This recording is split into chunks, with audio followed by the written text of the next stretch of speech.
On this episode of The Experiment, I'm joined by my friend, fellow comedian and fine artist, Paul Oddo. We've done one of these episodes before. We'll do more of them in the future. It's random, it's wild, it covers everything. It's a long, wide-ranging conversation about life and art and artificial intelligence and everything else in between. Join me in Paul Oddo right now. Like, I only like being on stage in a voluntary way.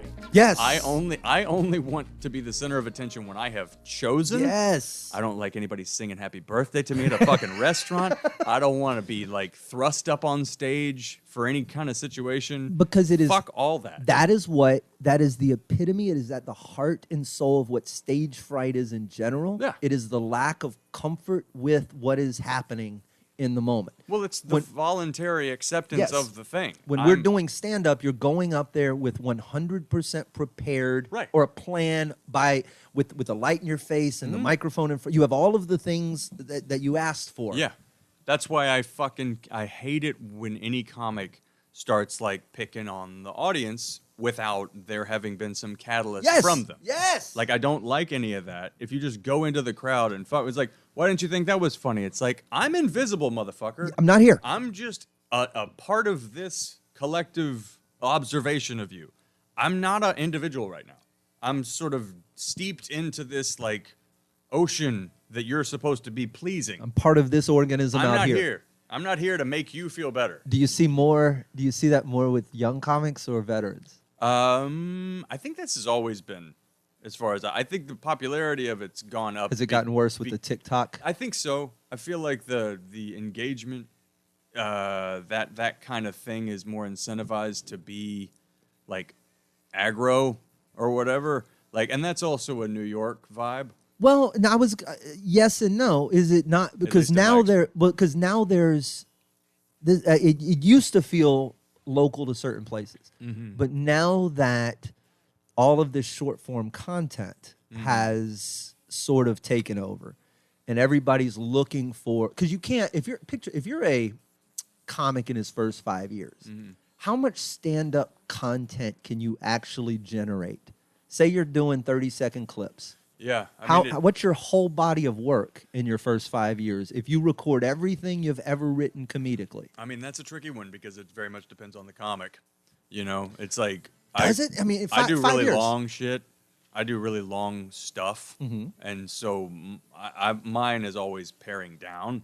So it's difficult for me. Well, so that's the next question is how you do that. But I mean, like I know what you mean, though. It's, like you're stretching most of the time, which is why there's like, I guess that's what I'm leading to. It seems like there's this now prevalence of crowd work shows. Yeah, people who are just like, come see me and my buddies perform, and we're not going to do any material. We're just going to make you look like an asshole. Which also makes me laugh because of how like anti-improv so many of those people are. Yes, because you're basically just doing improv. Yes, that's exactly what it is. Like, and if you took a fucking improv class, you would understand how to make this better.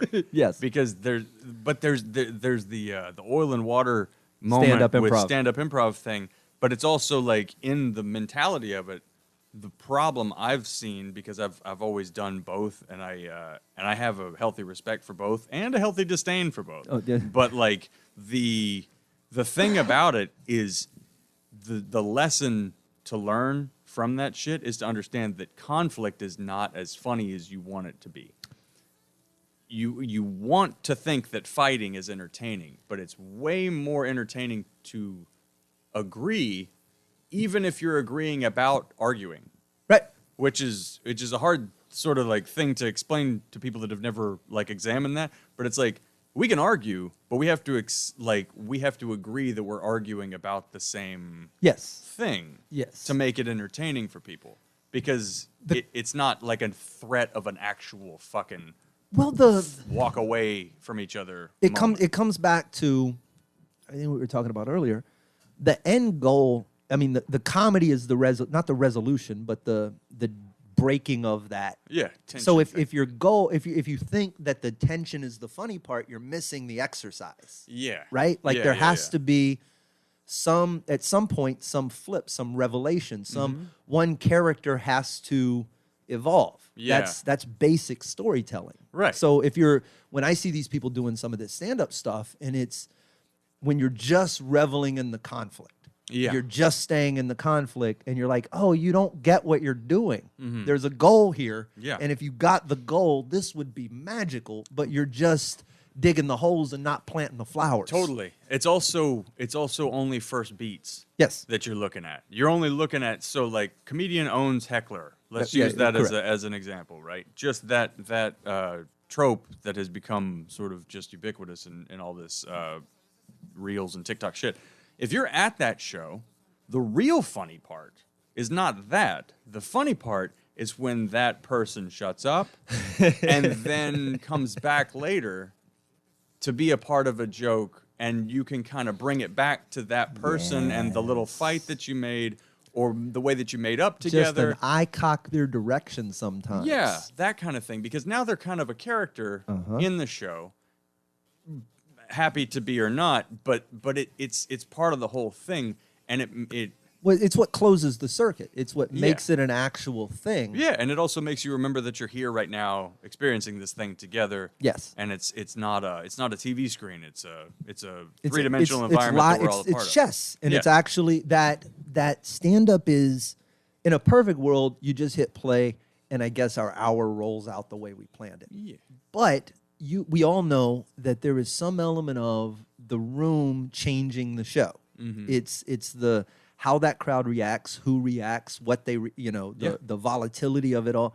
That changes the way the show goes, and not that I'm not going to ultimately get to all my points, right? If I'm trying to do this hour, I'm going to get there. But how I get there and how I get into some of these bits suddenly becomes led by this person who's agreed, consciously or not, by their drunken interjections to play that role in the show. Right. And I don't mind bringing those people in because they chose to come back to what we were talking to volunteer to be part of the show. Yeah.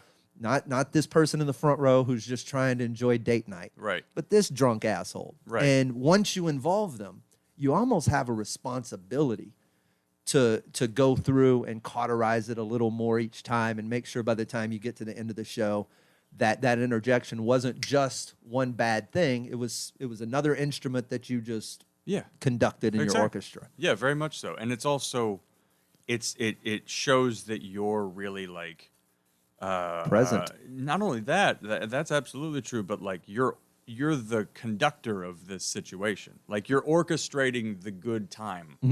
If you can you could do this as a bartender. You could do this as a host of a party. You could do this as anything. It's just on a very elevated position. People have paid to sit and watch you do it. But it's not much different than just being a good host of a thing, is that you know how to make people comfortable. You know how to like incorporate some shit into something else. So let me ask about that. What's going through your head when you're connecting the dots? I certainly know, I think, how I feel when I'm doing it. But when you're up there and something, it's a room it's not a theater. They're not just listening quietly. Yeah. There's things happening. What's happening up there inside the skull? How are you moving the levers, and what's at the forefront, and what's happening in the back, and what's... It's always been a problem in my mind because I like a smooth surface to work on. And so when I have like a lot of texture like that, is the way that I always view it, as like, this is just all right, well, I'm going to do the best I can with it, but it's not optimal. And so I always have to kind of like slow down. I have to just like really take more time doing the things that I feel myself dropping bits in my head. I'm like, all right, well, that's not going to work here. I have to cut that out. And so you're kind of like moving the set list around in your head, because it's like, well, this could take the whole show or 5 minutes. It might and then you also have to figure, like, it's just a lot of rapid fire Math. Yeah, where you're like, all right, well, that's a group of chicks, or that's a girl and a guy, so that dynamic's going to be different. Or it's like just a solo guy, which could be a fucking dude with a pistol. Like, I have no idea. It could be anything. And so you have to really You have to really do a lot of these weird. You start running it up against your Rolodex of past experiences. Yeah. Right? What is this? It's a guy sitting by himself, probably falls in one of 5 to 7 boxes. Yeah. Could be a weird box I've never encountered. Right. But with for the most part, this is either a super fan who showed up, might be wearing your shirt, but just decides to sit there right up front and laughs at everything. Yeah.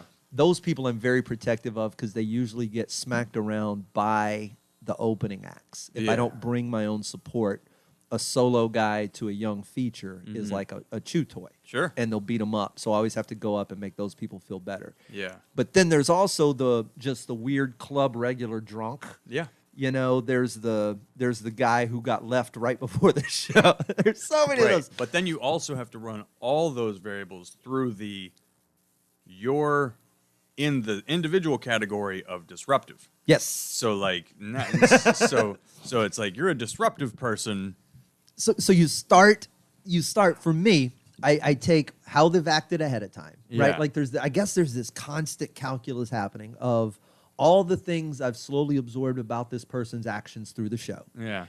And then I've got all of the tropes and things I know about what this person could or should be. Yeah. And then you start overlapping those, right? You take the fact that, all right, well, you're here by yourself and you're a loud, obnoxious asshole. And then my brain starts crafting all of the possible scenarios he could have ruined with whoever left him because of this behavior. And that's where I start to play on stage. It's fun. You start, I want to tell a joke, but my brain is now just filling a bucket full of all the shitty things this guy could have done. For sure. And I'm going to say them all out loud. And this might take the whole show. Yeah. Or it might take 5. I think the real development that I had at a certain point over time is just getting to the point where now I understand that I do all that, but what I need to do is just like fold that together in a nice stack, put it in the back of my pocket, and just be present with it. And trust that I'll be able to pull out whatever card I need to deal with the engagement. Because it might be something I have never encountered before. It might be something very unique or special or some surprise that it's like, but it's always like the present is the better way to be about it. Yes. You're just like, all right, I don't know you. I might. I might know exactly what this is, but I should be open to the possibility that I don't understand it. And that's always, I think that's the only way to fight against like kind of the hackiness of it. Yes. Because you don't want to be like, I don't come to your job and kick the dick out. Yeah, some stupid shit where it's like, that's not, that'll get a cheap laugh, but it kills the... It's just kills your such credibility in a lot of ways. It does. Well, not to the audience because they don't really know. But for you. But artistically, you should feel one of your vertebrae get sold on eBay. Yeah, you're just, it really is. You're just like, I'm that now. I've never, and granted, my first few years, those were I was so proud of those. Whatever. I had a notebook that I had written down every heckler line I'd heard, and you try to memorize them so there's a quiver full of arrows should you find yourself in trouble. I think Oscar Wilde did that. That's what, of course he did. Yeah. But for me now, I can't imagine a scenario where I don't have something different to say. Yeah. Like, because it's just, even if I don't say anything to you the whole show, I know the little monkey on the wheel is writing stuff. Yeah. For this guy that I may or may not use, depending on how much more disruptive he chooses to get or not to get. It's also just life muscle memory, where you're just like, I trust that I'll figure something out. In the same way that you could drop me into any social situation, it's like, I'll figure something out. Get along with people, ask questions, not try to push my shit too hard, which is tricky as the person on stage with a goddamn microphone and the lights on you to have that like ego check. It's like, what I'm thinking is not the most important thing, sorta. But it is the show. It is. So you got to get back to it. Yeah, But it is that like floating around the reality sort of like, and that I always hate falling on like autopilot. I hate when I'm doing my material and it's like, I don't even really find this very exciting anymore. That's a problem. That's when you know it's time to kind of record. You're similar to me in that when you work long form jokes and stories and everything is conceptually 7 to 10 minutes long. Right. when you get in the mid, it's not like you're doing a joke you don't like and you're right past it. It's Yeah. sort of a, oh shit, I got to drive 20 miles to the store because I forgot my wallet. And it's just, you're in the middle of, Right. I just want to be on the other side of this bit. Yes. I'm just bored to death with this chunk of material. Yeah, I think about it that way. That's an interesting way to think about it. I also think about it in the falling out of love with a thing moment. Like Right. you ever have like really great chemistry with a woman, and at some point like the sexual thing that you guys do, and it's always exciting. It's like, oh, this is a routine now that Yes. we do. Yes. This isn't Yes. like, this isn't hot anymore. It's just like the Right. mechanics of going through pulling your hair, Yeah. or whatever. And it's like, it sucks because you see the way that it's like, oh, we're just this is boring now. Yeah, absolutely. It's annoying. Probably looks great to outsiders. If you were watching through a window, it looks Right. like we're really into it. But both of us Which are is probably how porn actors feel. 100%. Just but, in general. But we're They're not like, porn yeah, actors. yeah, yeah, yeah. We're just, Yeah. we're just, can we just admit we'd both rather get a little stoned and watch? Totally. But yeah, it's always that, I think that's a good thing, but also a bad thing as far as like really crafting material to like a razor sharp edge, because you kind of gotta do the mechanics of it. But and there's a point where, it's overly ripe on the vine. yes, or whatever. you got to pick the fruit. Right. There is just a point where you are, and this is what I'm struggling with right now. I know for a fact, an entire special go. Yeah. There's an album in my brain that part of it exists in the notebook that disappeared, so I don't get to go back and revisit it, which is cool. But I know what I was working on and what I had, and then some of the stuff that I've had and just had to let go of for time reasons, right? Yeah, Where you just yeah, go, this yeah. isn't evergreen. Yeah. This is that. But if you don't record all that, Yeah. it's just sort of gone. And now I'm in that phase of the stuff I do have. It's like some of it needs that work, and the rest of it is like, man, how do you reconcile that? Some of it's super ripe, and some of it's super raw. And That's one thing where I believe this Reels and TikTok phenomenon is actually good, because like I have a whole album that I've done prior to what I'm doing now that I'm really happy with, but I self-released it and I didn't really do much with it. We're talking about getting it on Sirius and shit, but I love all of that material, and I didn't really do all that much with it other than just release it. So now I can take all that, kind of re-up it in my mind, and I can just be like, I just want to get a really good 1 minute clip out of this thing, and then I can use it as like fuel. I can also have it for posterity. I can also revisit it and sort of like, oh, that was fun, but it's not part of my thing I'm building. Right. You know, it's a back catalog. it's the B-sides. Yeah, exactly. It's a B-side to a good cut. But it's really, I'm just having a hard time when I dust it off, be like, I don't really love this. Like, it's funny. I know that it works. Well, so what's your current, and we'll talk about both of ours, and then I'll tell why I'm at. What is your current social media, or like what are you on and what are you focused on? And like as you talk about these short clips, and then I'll tell you what I'm doing that I've found working. But because it can shape the mentality I think you make those clips with. Yeah, You know, yeah. if it's material you're not too into, you can get yourself into instead Yeah. the video creation process, which sort of it circumvents your brain's system that's like, well, I hate the material, but I love making videos. Yeah. So I'm getting some growth there. Maybe I can make myself like this bit long enough to do it right. No, that's a good point. I what I've been doing is I'm so kind of green to the practice of filming myself and putting it online stand-up wise, is that I'm still kind of in a trial and error phase where I'm just recording as much as I can, and I'm trying to cut it up into to like no more than a minute typically. Right. And I put it on TikTok, I put it on Instagram, I put it on Facebook Reels and the YouTube Shorts. Yes. And sometimes on Reddit if I feel like it fits.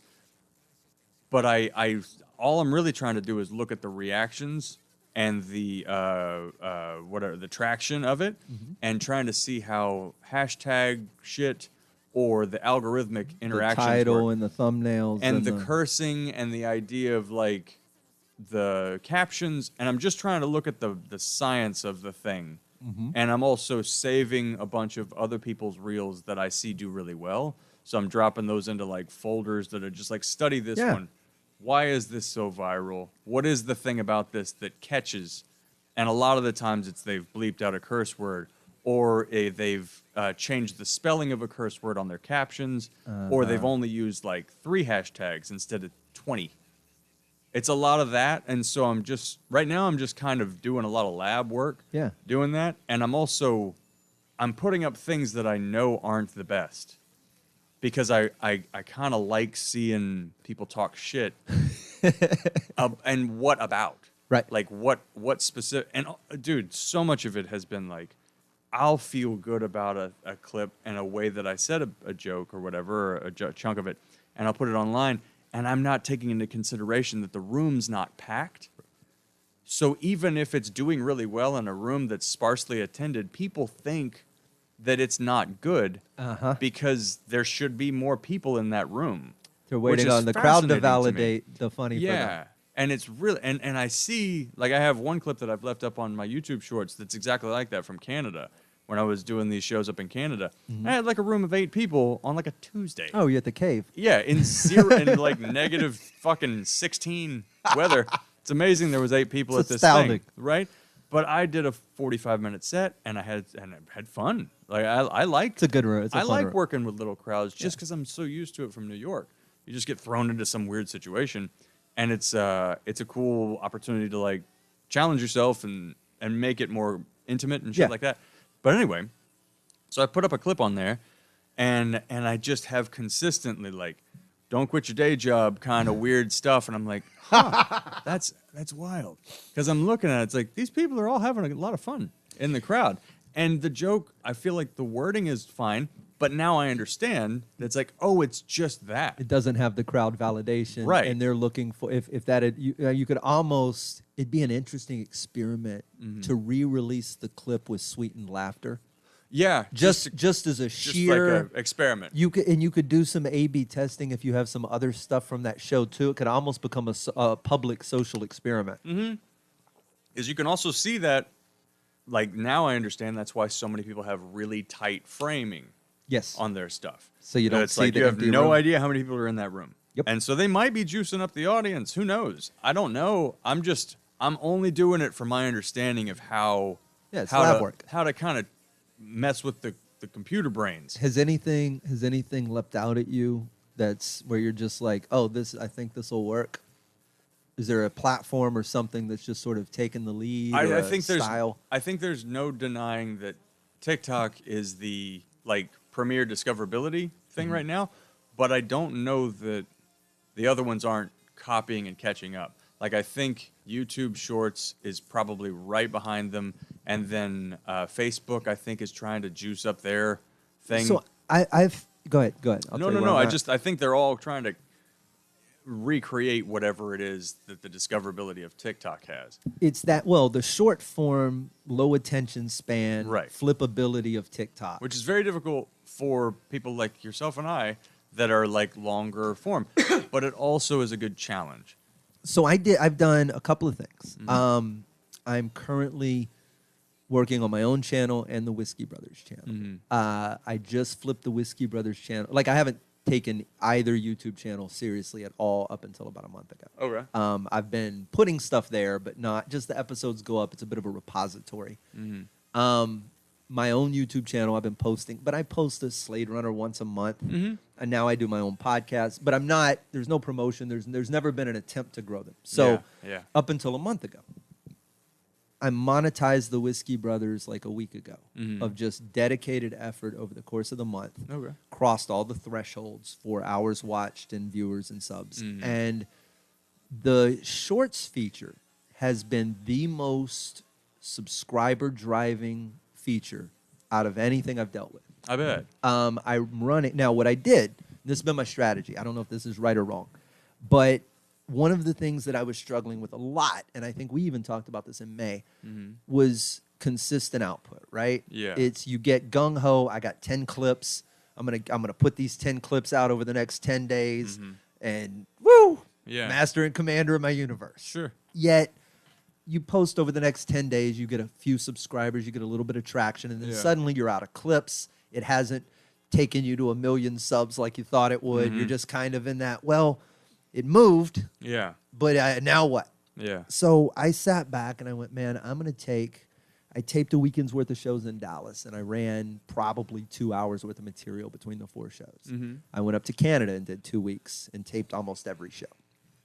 Then I started looking at my podcast and started pulling out minutes of stuff here, points here, until I had about 100 different clips for myself. Nice. And then I went through Whiskey Brothers episodes, and between the last 10 episodes, between Jerry Wayne's special, between the Whiskey Brothers special, between my own stand-up, I pulled another 200 or so clips.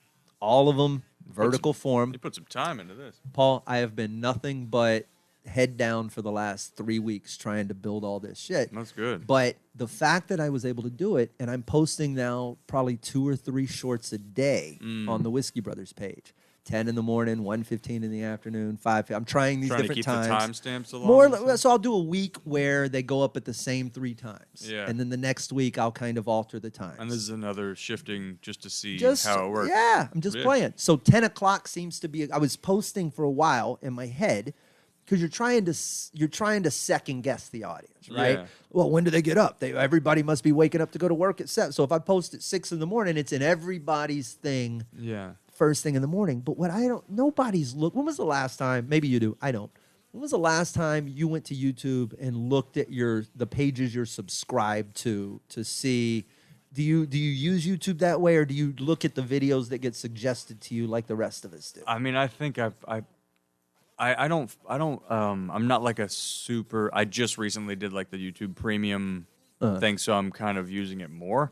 But most of the time I'm just trying to catch up on the thing that I was listening to earlier. Yeah. So I don't.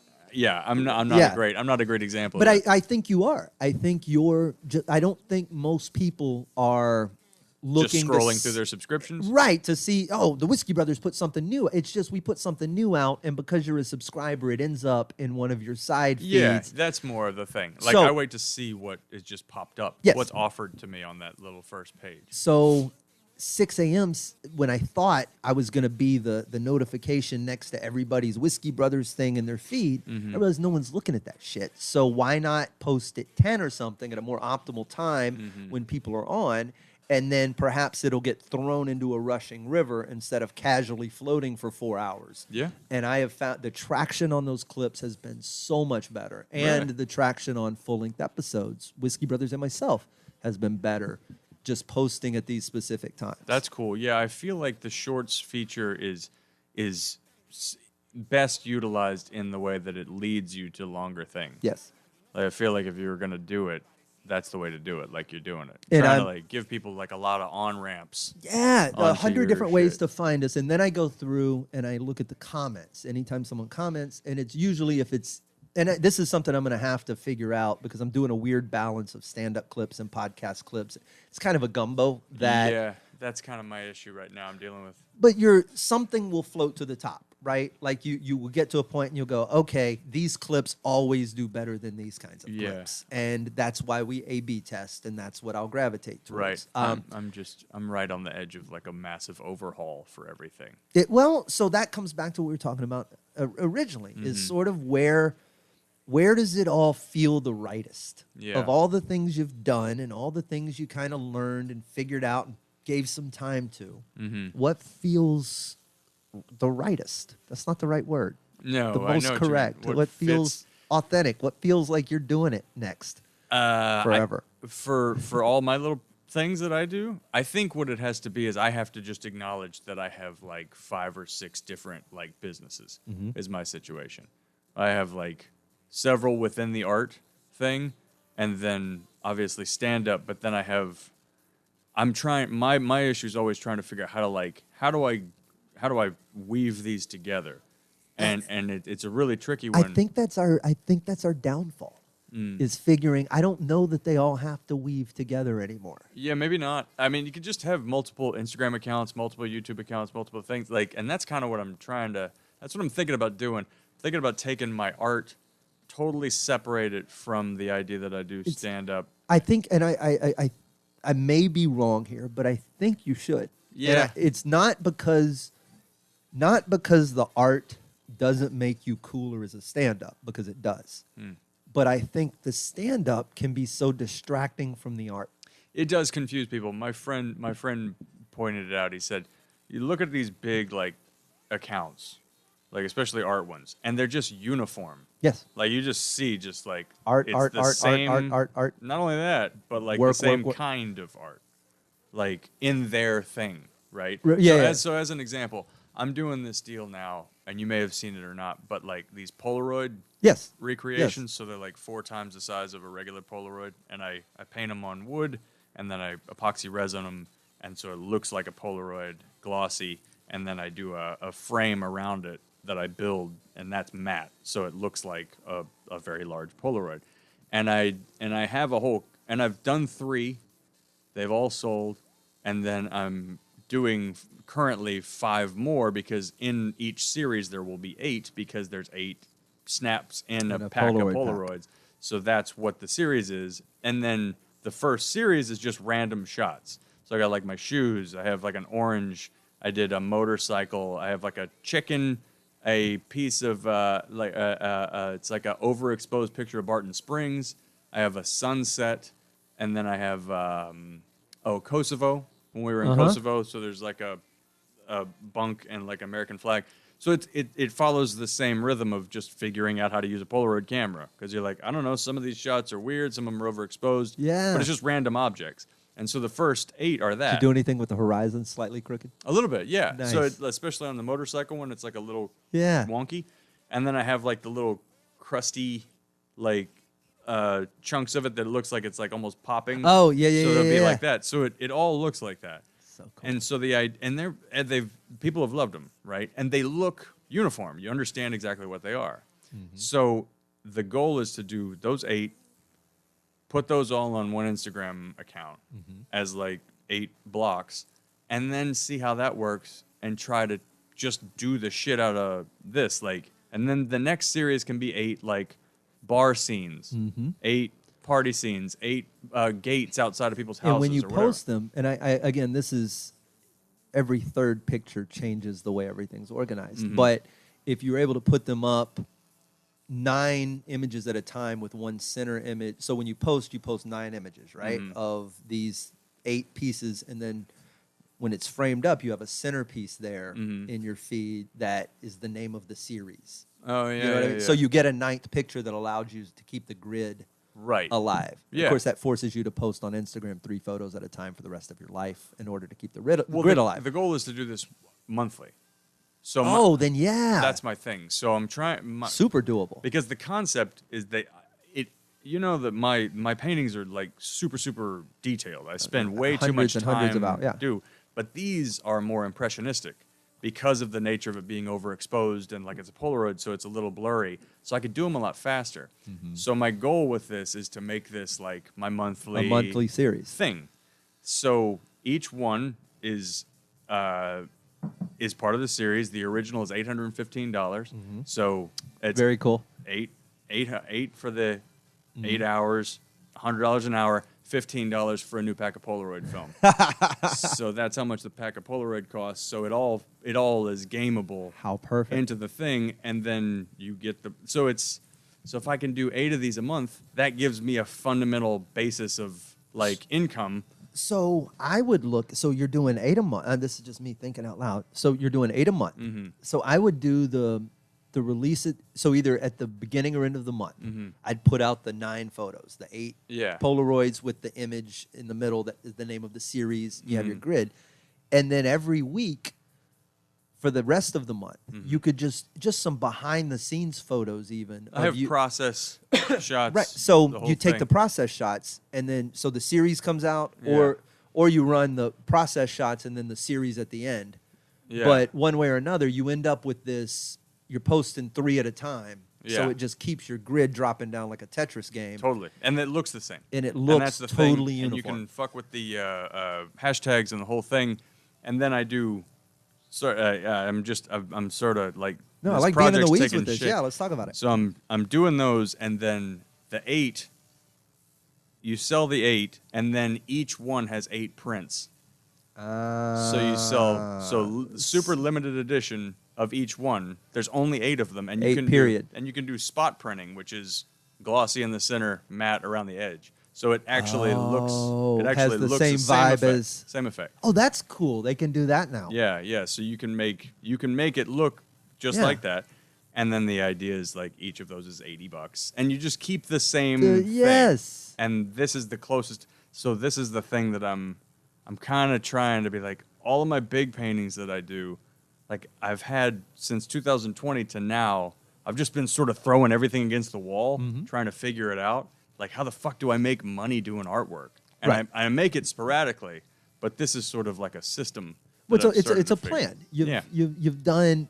It's always so hard to figure out the way to monetize what we do. Yeah, it's crazy. But what you did properly was you found something you enjoyed first. Right. Painting without money.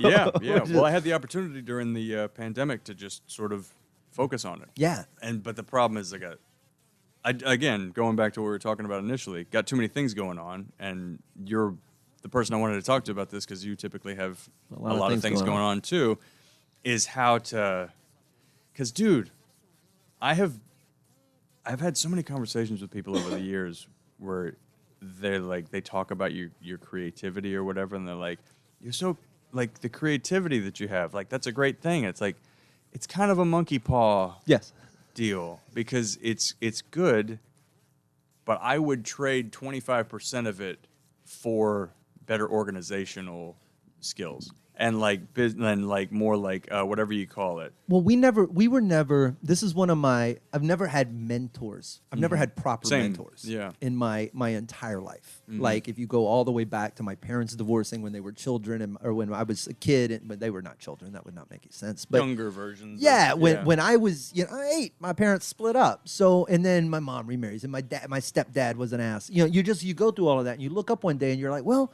nobody ever taught me how to to live, like to make money and to do. So those have all been us struggling along the way, and we're trying to do it with dumb shit like words and ideas and stuff that's not valued in the environment that we come from. Right. There's no, like, this is especially here. Yes. Especially in Houston or in Texas in general. Creative stuff. That ain't a job, boy. It doesn't. You know what really opened my eyes to that is going to L.A. The first time I ever went to L.A., it was such an interesting thing walking around being the like... the exact opposite. It's like, oh, this is like ideas and art and creativity is like oil and gas here. Yeah, it's the exact opposite. It's nuts. It's, none of them...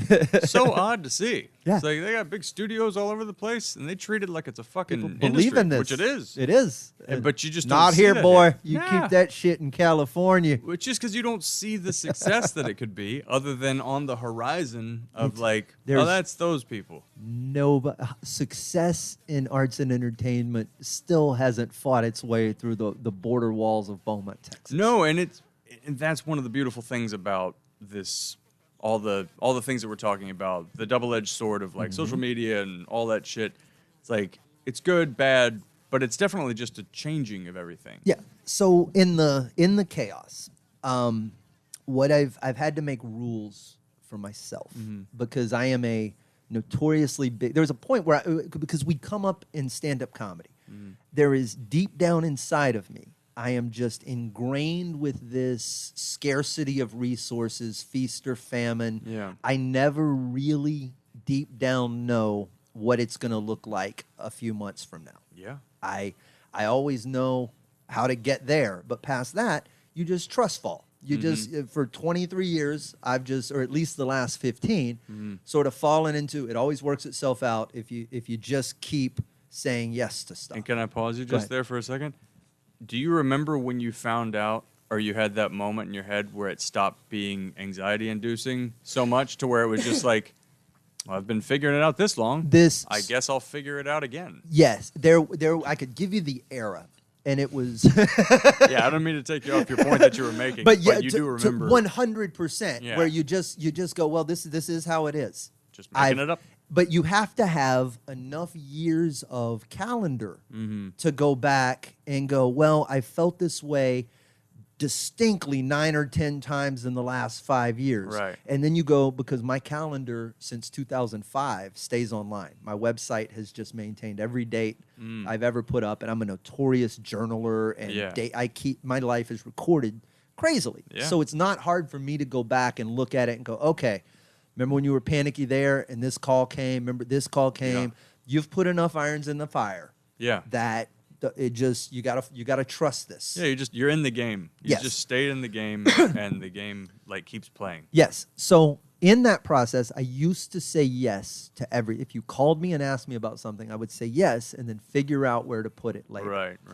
And then I got to a point where I no longer needed to fill. I was just operating on muscle memory. Mm-hmm. I panic I have to say yes to all this. And Right. you stop. The quarantine was good for this. Oh yeah. And looking up and going, okay, man, wait a second. You don't have to fill every available moment. Yeah. In fact, more so, think about the things right now that you're having to say no to because of all the things you said yes to 6 months ago. Yeah.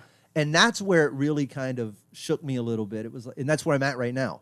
Is I recognize this is kind of my rule. I can have one big thing that is the thing I'm working on. A major. Yes, my job. This thing every morning I wake up a little excited about it, and all this other shit bugs me a little bit because it's keeping me from this. Yeah. I have 2 of those things right now, and that's the problem. I have a book and a show that are colliding. Yeah.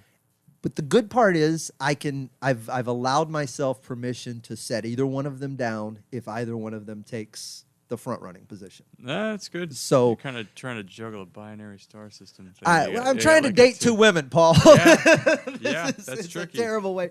But that in outside of the misstep of having 2 of those things right now, the concept of keeping the big one there, and then anything else I say yes to. Before it was my show and this, it was the Andy Huggins special. Yeah. I was dedicated to whatever I do has to come second to this. This is the most important project I'm working on. It got to a point where some of this came into play where I was like, okay, this thing is now keeping me from the thing that I truly deep down, which is my special, which is the shit inside of me that wants to come out. And towards the end there, I was like, okay, next time you do something like this, and I built a pretty strong schedule for doing that Andy project. I had my benchmarks. That was impressive. That I'd have it done by we were taping in July. I'd have a finished product by November. Blah blah blah blah blah. Yeah. I was pretty much on that track, but I would do it a little faster this time. I think I would bring into play people I didn't know I needed along the way, and you learn and you go, oh, this would have made this so much faster if I brought you in 3 weeks ago.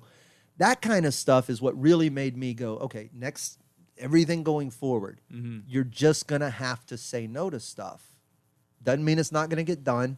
Doesn't mean, but the mental space of trying to do 10 things.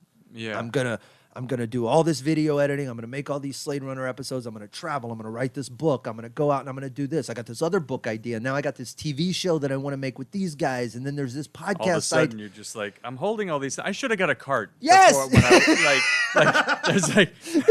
There's my creativity is bigger than my stomach. Like I needed a basket. Yes, I do.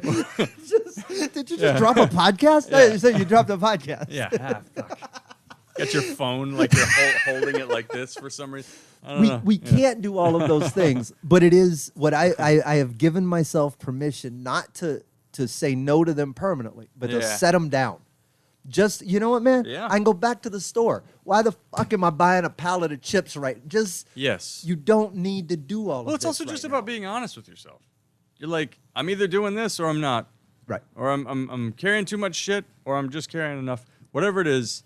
Like it's not angry or whatever. Well, I think or it can get there. It can very easily get there. Yeah. I think for me, some of it is I fight against my self-sabotaging nature as much as any art, probably more than any human I know. On macro and micro. All the way. At all the levels. Yeah. I like to get in my own way.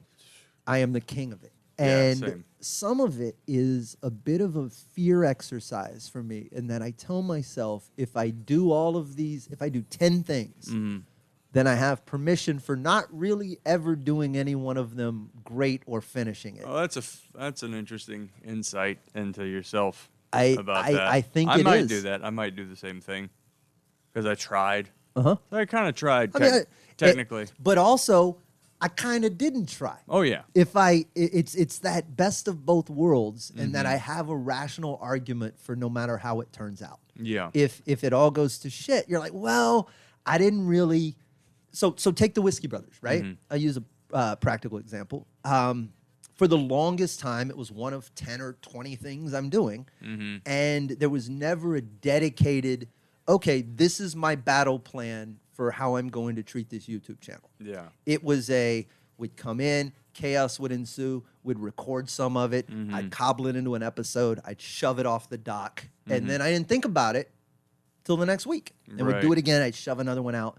And they were all kind of, at some point, if you go listen to a certain stretch, just dudes talking. Yeah. There's no thing.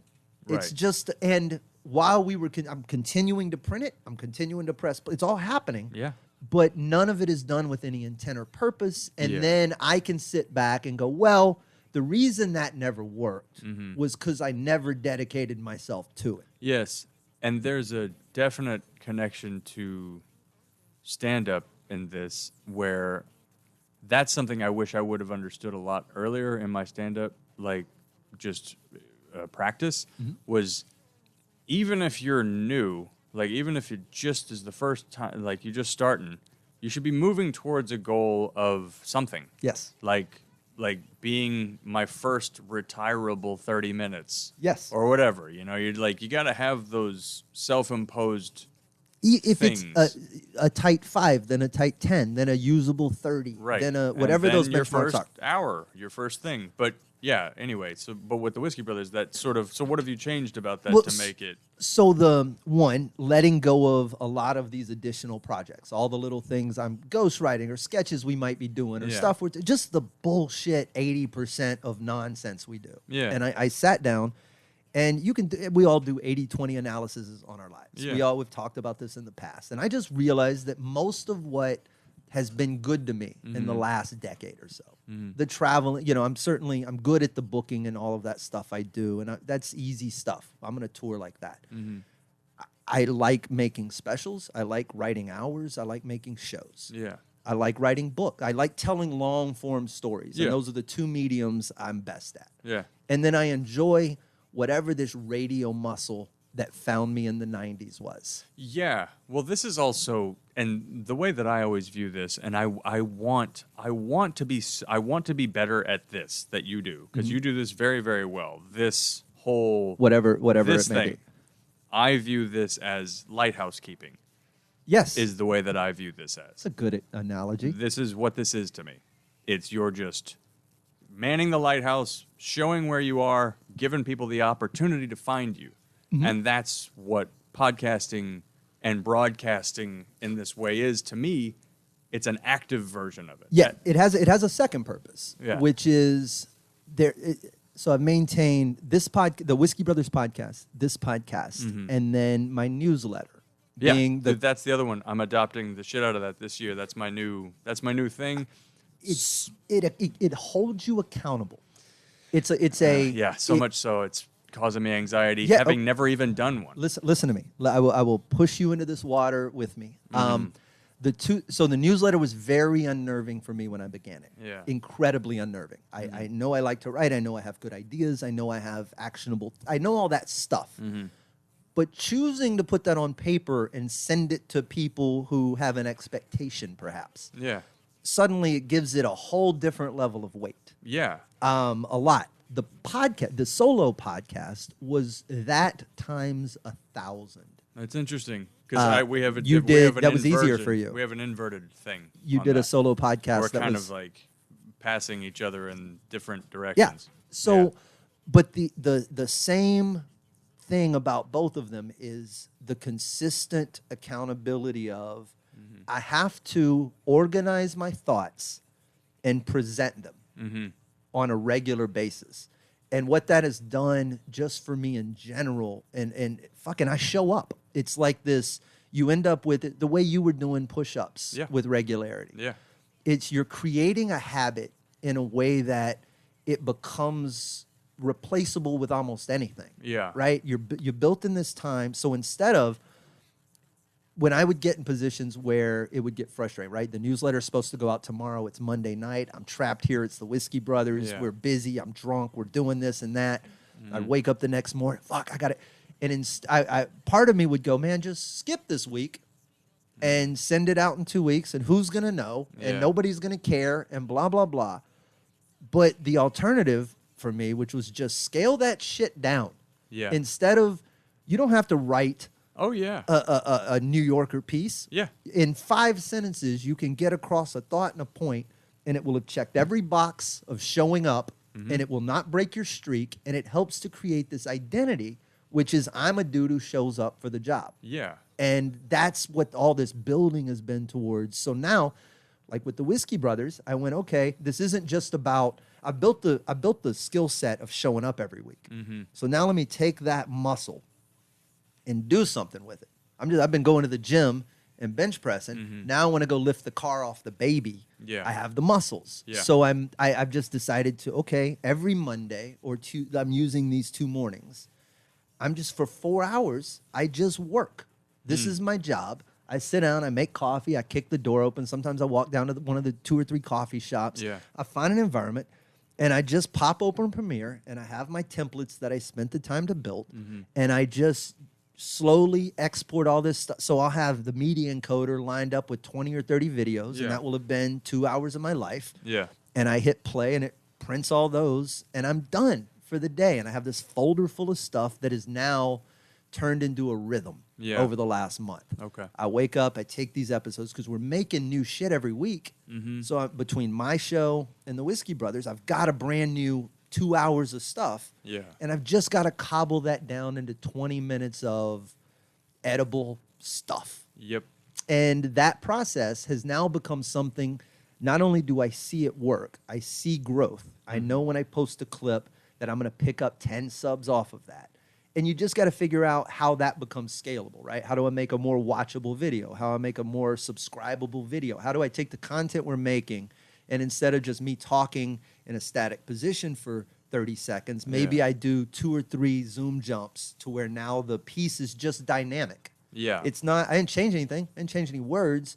I just changed the way your ADD brain absorbs it. Yeah, you're just trying to feed the fish. Yeah. Like but, that. but most importantly, I've now established that there's fucking fish. Yeah. And that was the whole, I was just a dude with a line in the water. Right. And you need that evidence too. Yes. You know, because that's the difference between like a win. Well, yeah, and also having something to fight. Like I always think about that. It's like I'm just swinging blindly into the darkness, and you have to be able to. It's like it's fighting this invisible thing always, and you have to be able to name the thing, which is what was so beautiful about that Stephen Pressfield book, the War of Art, where he names it as the Resistance. Yes, it's such a useful tool because it is kind of like fighting this invisible creature where you like throw some water on it or some flour some or smoke, something. yeah. Right? It's like, I can see you, motherfucker. And then you can at least grab it and do just something. knowing it's there. Yeah. You know it's there. But, Yeah. but also it's kind of like hearing a ghost. Yes. Where you're, okay, am I crazy? Yeah. Am I, because there's no. Well, you have to find a way to echolocate the shit. There's no judge counting points or Yeah. going hit. Because this whole thing, all this stuff, be it comedy, art, film, YouTube, anything, like any creative endeavor is literally just like you and a machete in the woods. And you're just fucking like going through it. And it's like that guy's path worked for him, but it like kind of closes behind him. Yeah. And sometimes he throws some logs and shit in the way. And like I just saw him get out. Yeah. That looked like an exit. Right. Or there's 100 people doing the same shit. And you're like, well, that's clearly not going to. I don't want to be the 101th person behind those fuckers. So you're trying to figure it out. But it really is about just like finding the path that works for you and the method by which you cut through it. And I think really setting measurable goals to just go, you know what, I recognize that I'm in a jungle with a machete. Yeah. And I don't have say so over that anymore. Right. The alternative would be I could just throw my hands up and then extract me. right? There is a path out that Sure. doesn't involve doing the jungle anymore. Right. But if 401k attached to all that. of that, and Yeah. I'm sure happiness and Which- kids and life and Maybe. but not by any measuring stick I've ever But held. that's also very much a grass is always greener thing. Oh. You know, it's like how many people have you talked to that seem to have this optimal situation and all they want to do is be like, tell me what it's like to not live this life. Yes. Tell me what it's like to fucking just go out and do shows and like not have all these responsibilities and things. Must be nice. I mean, Yeah, I say it's like must it be seems nice must to be you nice too. to you. Like I would love the idea of like a lawn and a house and Yes. kids and Christmas and all that stuff seems great, but I'm sure it's probably fucking Comes with its suffocating exact as well. same set Yeah. of missing items. Right. So if you accept the fact that you're in the jungle Mm-hmm. and you're a machete swinging person, Mm. then it suddenly has to be, okay, I've got to find a way to enjoy just swinging this stupid machete. Yeah, you have to be. Yeah, you have It's to my be measuring stick is, can I just break a vine? That. Yeah, Did that vine? I don't know how much is on the other side of this. I don't know how much thicket, Right. But if this sword goes through this vine, I will have at least done something today. yeah, and I also think you have to kind of just trust your instruments, Mm-hmm. sort of, where like I'm trying to get there. Feels like out. Yeah, like I know the fucking highway's over there. I know it. I Mm-hmm. feel it. I hear it. I don't know. Maybe it's an imagination. But is there? This is probably been my biggest source of contemplation lately. Mm-hmm. Is does that freeway even fucking matter anymore? I don't know that it does.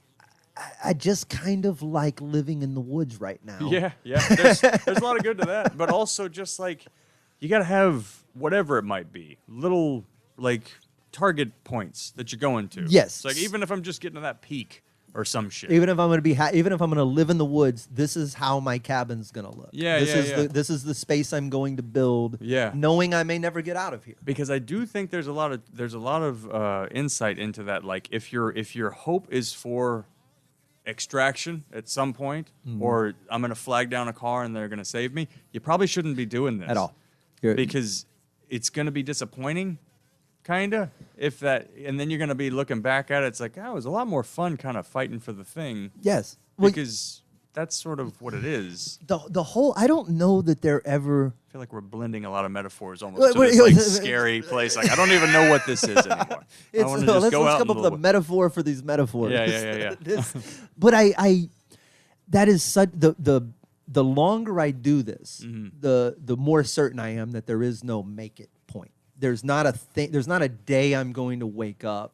Even if tomorrow they called and they went, we want to buy your book and we want to put your special on Netflix and we want to Sure. all those things. Yeah, your fairy godmother comes down and grants you Yes. the fucking whatever. It doesn't solve what is ultimately my foundational problem, Yeah. which is all this has to come out. Yes, I had a great thing I was reading. I forget where it was, but it was something along the lines of the War of Art deal, where like, as an artist, money is just you trying to make more art.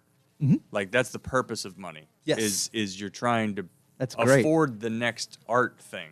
So you can't look at it as like this money will solve my problems. It's that this money is funding so that I can do the next thing I'm trying to do, and then you're trying to do that with that, Yep. and just always keep moving on to the next And thing. build to a point where you can make bigger and bigger ideas. Absolutely, and you reinvest your energy and the stuff into the cause of just doing it. Yes. You're just trying to get your fire as big as you can, or whatever it might be. It's what we're here for. Yeah.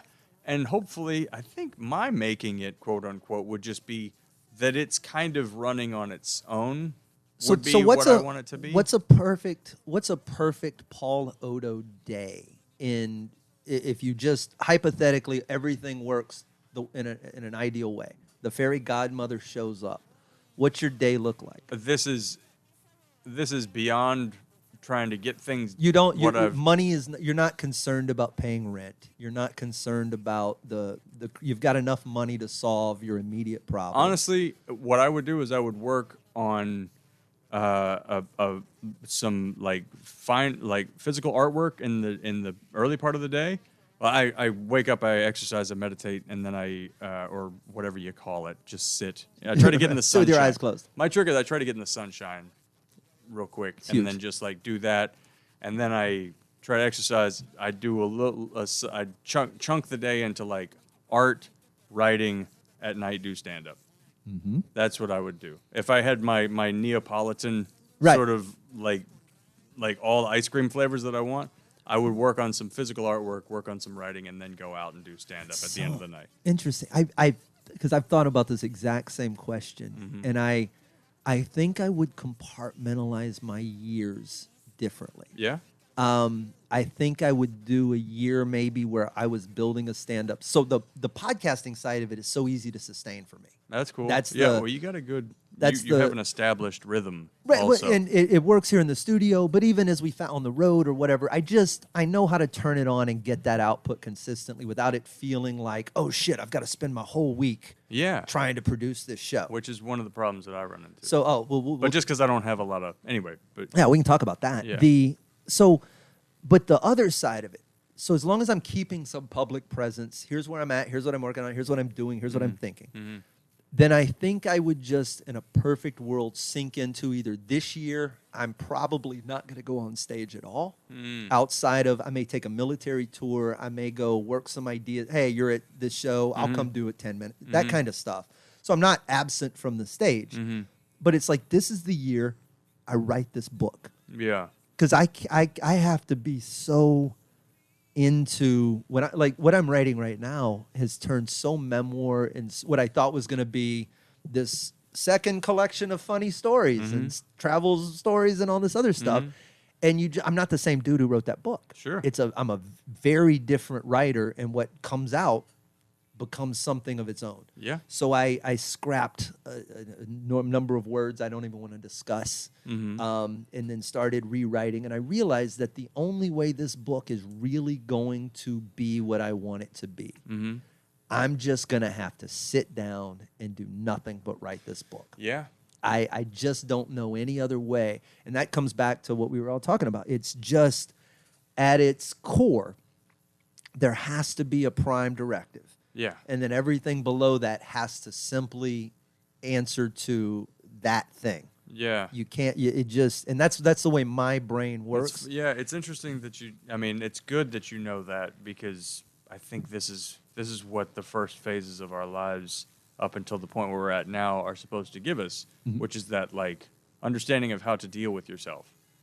You know, like I need to know how to talk to myself and like have a civilized breakdown of like, this is how we work. This is what I know you're not going to do. We've already gone. I know that. I have your performance review right here. So often I've had to think of myself as like, I'm just a fucking bratty child inside of a grown man's body, and I will try to force myself to do things, and it'll just be like, and it'll just fucking be like, I'm not playing with you. And it's like, okay, well, then we have to find some way to reach an equilibrated... we have to talk. Like, we have to work together. We have to live because if together. I fucking die, so do you, you little shithead. So it's like, I can't... If I'm homeless... It's such an argument. And Yeah. I'm certain other people, non-artists, deal with this. Of course, they have to, but I think we're more prone to it because... We don't have bosses, Paul. Yeah, there's no one... It's a good and bad. We have to play both roles. Yeah. And that is the me that knows I could probably willpower my way through not eating stoner food at night, but I also know that after a certain amount of time dealing with this dude, I know really the only thing that works is to not buy the shit in the first place. Yeah. So I fight with that guy at the grocery store, and then I fight with him later on at night when he's hungry and I'm trying to explain to him why he couldn't eat that shit. Yeah. But when it comes to work ethic and everything else, we have to know ourselves. Yeah. I know for a fact why I say I can only work on one thing at a time. It's my brother and I think we're having this, me and somebody were having this conversation about how they schedule their day. And they're every 30 minutes, if I don't have anything going on, send somebody into my office, take a meeting, let's do this thing. I get to work at 9. If I don't have anything at 9:15, let's get this meeting about the supply chain done, and then send this person in at 10:15.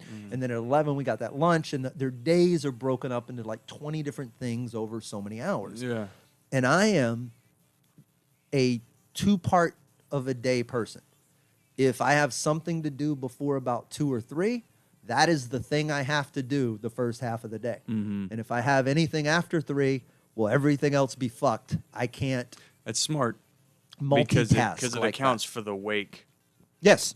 Yes. Because there's going to be the impact on of ramp it and off ramp. is both. like there's going to be a reverberation around these things that's going to be like, well, Yeah. there's a lot of How you supposed to go from one jump, like when I see, and it's such good advice if you have a chaotic life and you're trying to do art around your day job and everything else and parenting and all of that. When people say, well, just give yourself an hour in the morning for creative work.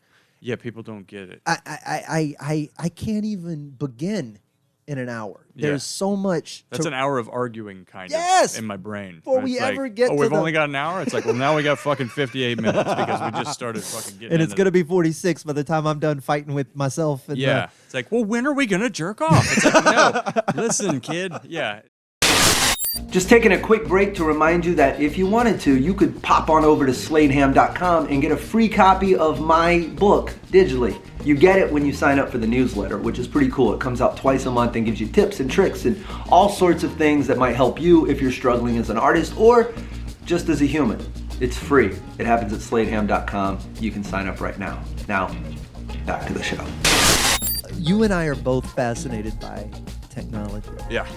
What is in ChatGPT has been all the rage, and I have been bugging people about it. I want to talk about chat, and then as a fine artist, I want to talk about Midjourney and Dolly and some of the AI uses for visual images. So one, what's been the most astounding thing that you've seen playing with chat or seen someone do with chat? What has just kind of made you go, oh wow, we're in a whole different, this isn't customer service? Yeah. Well, I think it was my individual interaction with it was the first time I really saw that it was something beyond what I had experienced before. So I was trying to get my mailing list going. We were talking about that, like a newsletter deal.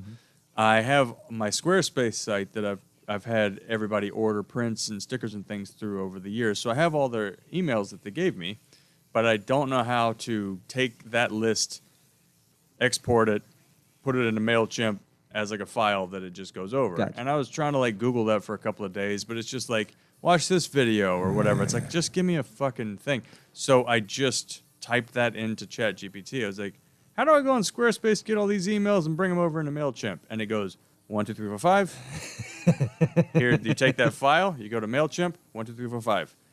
And then on like the fourth step of the second part of it, I was like, can you tell me the fourth step like I'm 5 years old? And it goes, oh, sure. And it just rewrite it. And it's like, imagine you have a toy and you're trying to put it in a toy box. It's like, okay. And I did it and it all worked. Astounding. And that was when I was like, I'm ready. I'll take the chip in my brain. If I could walk around with that level of like processing just to like answer questions because all my entire life is walking around being like, how do I make vinegar? Like shit like that, like just anything. It's just stupid things.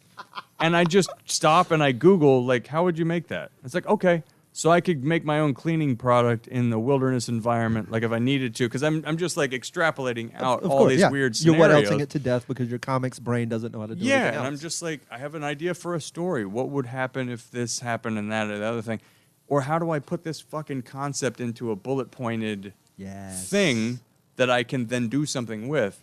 And if I had that kind of processing in my brain or even just in a Google format, it's like an app on the phone. They don't really have it worked out in the app function you yet. you can go straight to openai.com. That's what I've on been a using. browser on your phone, which works, but it times out a lot and it gets which is still fine because it's like you have almost like a glitchy access to a super brain. Almost like you shouldn't have constant access to it. It should be a bit of a wishing well sort of scenario.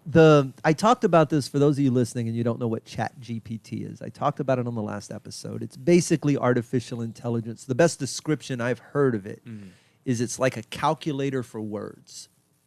And I think that's such a good because it's not, while it is creating stuff, it's not really doing anything magical yet. It's just able to go out and collate this information much faster than Google can't answer a question. Google can only point you to a certain site, and I fully expect, I mean, it's with what Google's now doing with AI and what they're looking into, there's no way that the current search engine model survives another year. You mean Google? Google, the way we Google and it directs you to a specific website for the answer. Right. The first time I messed with the ChatGPT, well, the first time I messed with ChatGPT, the first time I did it, I wanted to see what, like, I just came at it like a fucking asshole. Yeah. I was like, what? Okay, so you know everything? It's like, what's this? What did Chuck Berry say to that girl right after he farted in her face? That was the first thing I typed into Of course ChatGPT, it is. and it goes, we shouldn't say disparaging things about people. I was like, do you know about this? It's like, I know Chuck Berry was a musician, had a lot of influence. It's like, well, just so you know, Chuck Berry farted in a girl's face. And then what he said to her right after that is, did I fart in your face? And she said, yeah. And he said, I like to do that. And it's like, we shouldn't say bad things about it. It's like, I agree.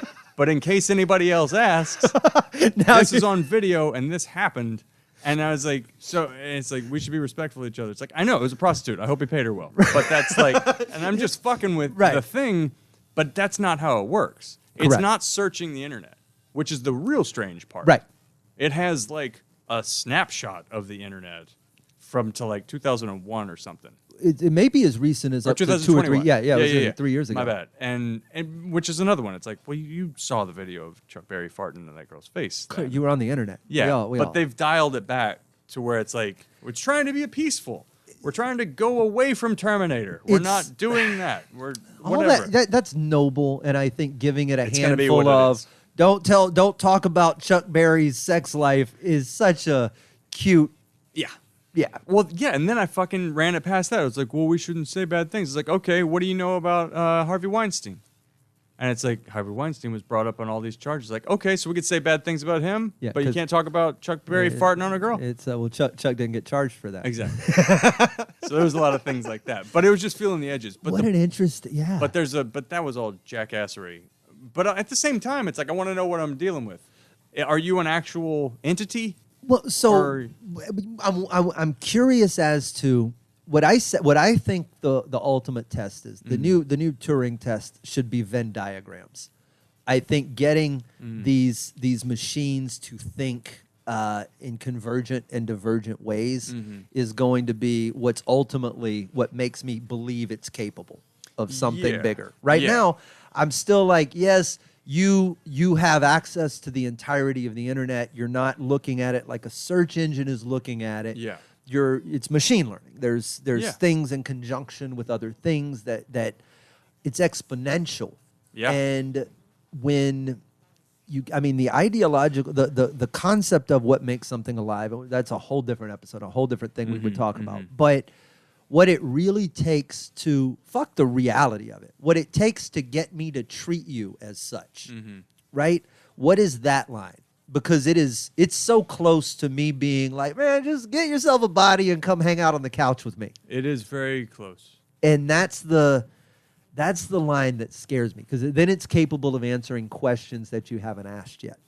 Yeah, unlike having its own. It's the thoughts, which is starting to when I input information and ask it to do simple stuff like rewrite my bio. Yes, or I did that one. Here's 10 things I do. Tell me what you would do if this was you. Yep. And it's just interesting to see what gets spit out. Very interesting. Because it's not anything I would have said in some instances. I'm trying to think of an exact example, but it had spit out a podcast idea for me that involved me hosting predominantly neuroscientists and psychologists to talk about comedy and how it works. And it was just an interesting way it had spit out a couple of episodes. And I was like, hold up, I didn't even tell you. But it had taken that from some of the scientific stuff I'm doing and some of the other inputs I had put. So it's just fascinating to see what's going to come out of it. It's going to change a lot of things. Very fast. Do you have any moral issues with the copyrightability or the trademark infringement conversations around artists and the theft there? Because theoretically, kind of, I should be able to tell it, right, to, at a certain point, to give me an octopus painted in the style of Paul Oddo. Yeah. And it should be able to do that, right? Right. To analyze because you have a very specific, a very unique, striking style of painting and the way your line work. I've actually had people ask me recently when they saw some of my stuff. They asked me, "What AI art program have you been using to make the stuff that you make?" And I take it as a compliment. You should. That's cool. Some of the lines remind me of the early Mid-Journey. Remember when it was not? And I don't say this in a bad way, but do you remember the early AI images that were being created that were very nightmarish? They were very. There would be eyes everywhere, and you were like, "What sort of hellscape are you creating?" Yeah, very acid trip gone south kind of thing. But that was like a year or two ago. Yeah. But those. Did you see the Tron shit that the New York Times posted? No. It's like images of a hypothetical Tron movie that some other director came up with. Well, that was like really beautiful, like amazing shit. So you can do in the how much have you played with the imaging stuff? A bit. Enough to see its utility. So you can give it styles, right? Yeah. You can tell it to give you this image in the style of Van Gogh, but also in the style of an 80s fantasy movie, or in the style of a 90s sitcom, which changes the film grain and the layout and the frame size and all of this. So you can tell it to give you a movie still from a film that doesn't exist, right? And you can give it very specific parameters. This is what I was exploring on this other episode. You could theoretically, because a movie's just 30 pictures a second, right? You could tell it to make an entire movie that's never existed if you were able to get it to play those in. There's all kinds of craziness to it. Yes. So if the question was, what's the stance on the copyright and stuff, I think you have to kind of take that for. So the one that I feel like is the strongest case for copyright infringement is this one that everybody did with their profile pictures a while back, where everybody was like just feeding into this thing and they'd pay like $4 or something to have it happen. That's fucked because you're paying $4. But if it was just happening for free, I don't think that's necessarily a problem.